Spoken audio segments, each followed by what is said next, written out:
Hello everyone, welcome to study 07 increase learning. नमस्कार दोस्तों, free learning platform में आपका बहुत बहुत स्वागत है। दोस्तों, आज हम भारतीय इतिहास को शुरू करने जा रहे हैं।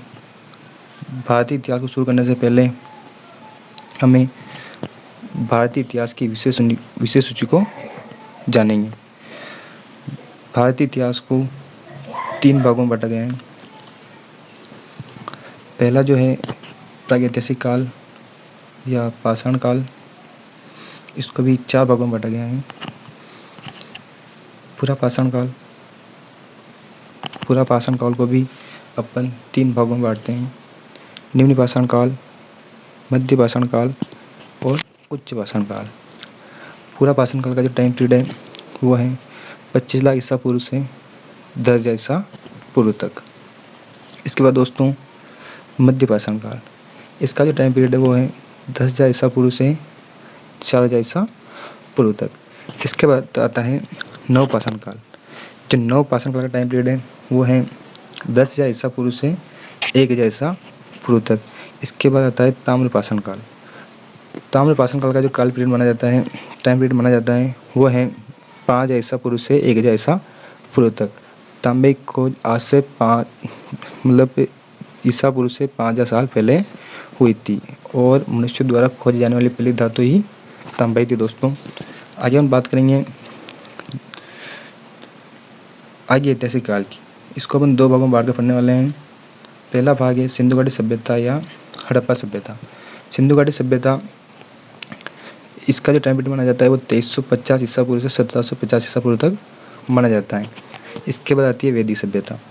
वैदिक सभ्यता को अपन 2 भागों में बांट कर पढ़ेंगे। ऋग्वैदिक काल।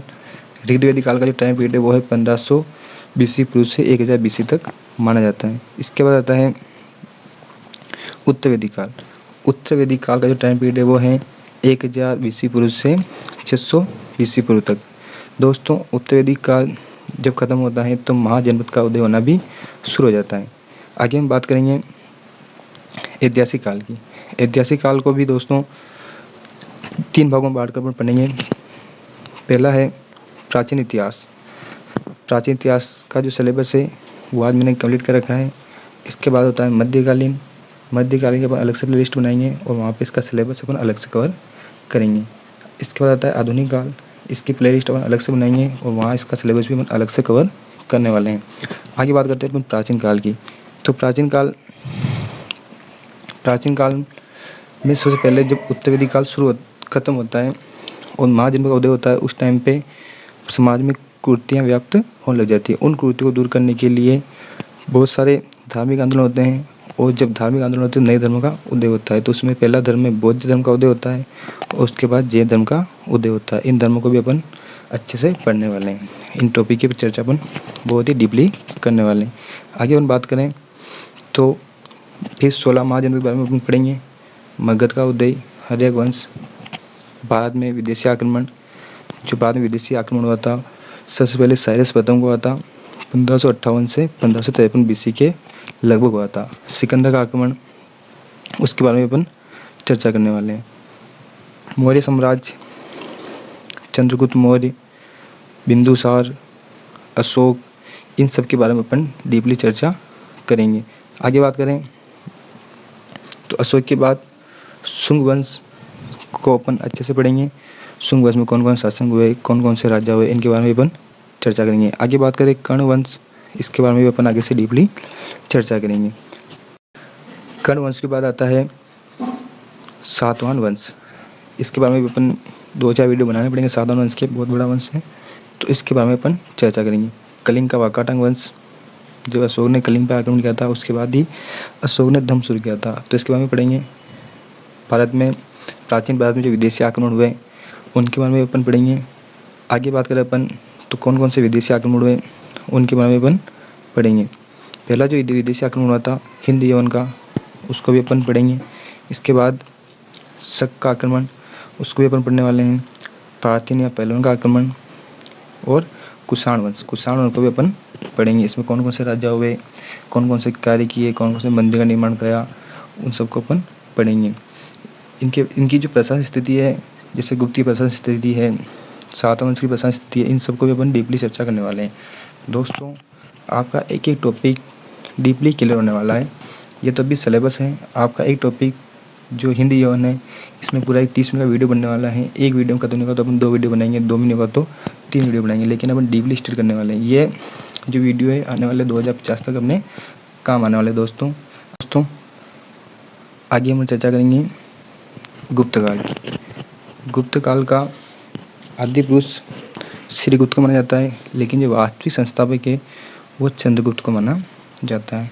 इसके बाद समुद्रगुप्त के बाद आता है वापिस चंद्रगुप्त द्वितीय। इसके बाद कुमारगुप्त के बाद स्कंदगुप्त के बाद जो गुप्त काल है उसकी प्रशासन स्थिति के बारे में पढ़ेंगे कि गुप्त काल की प्रशासन स्थिति कैसी थी, वहाँ पे कौन कौन से निर्माण कार्य हुए, कौन से सिक्के चला गए, क्या कार्य हुए, उन सब के बारे में अपन डीपली चर्चा करने वाले हैं। आगे बात करें दोस्तों अपन तो जो हूणों के आक्रमण होते हैं उसके बारे में पढ़ेंगे, और गुप्तोत्तर काल जिसे अपन पूर्व मध्यकाल भी बोलते हैं उसके बारे में चर्चा करेंगे। हर्षवर्धन के काल के बारे में चर्चा करेंगे।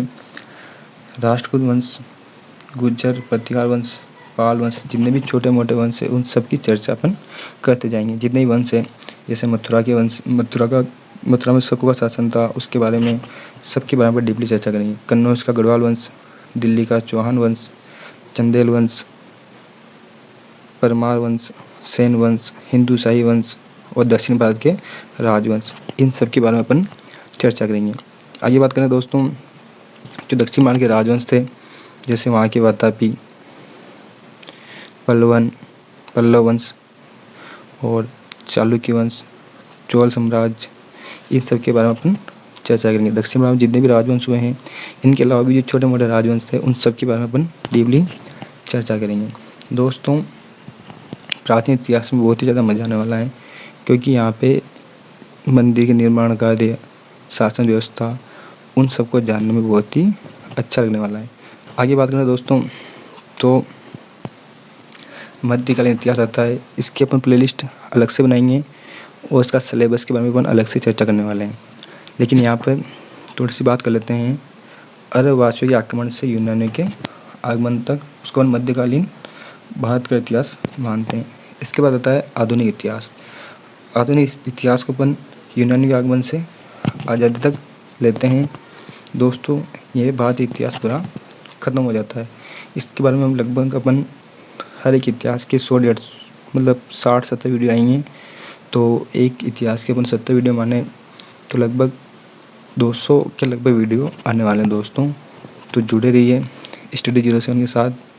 आपको प्राचीन भारतीय इतिहास जानने में बहुत ही ज़्यादा मज़ा आने वाला है। तो दोस्तों इस चैनल को शेयर, सब्सक्राइब और लाइक कर दिए। धन्यवाद दोस्तों। सलाम सैयदानो, जय हिंद, जय भारत।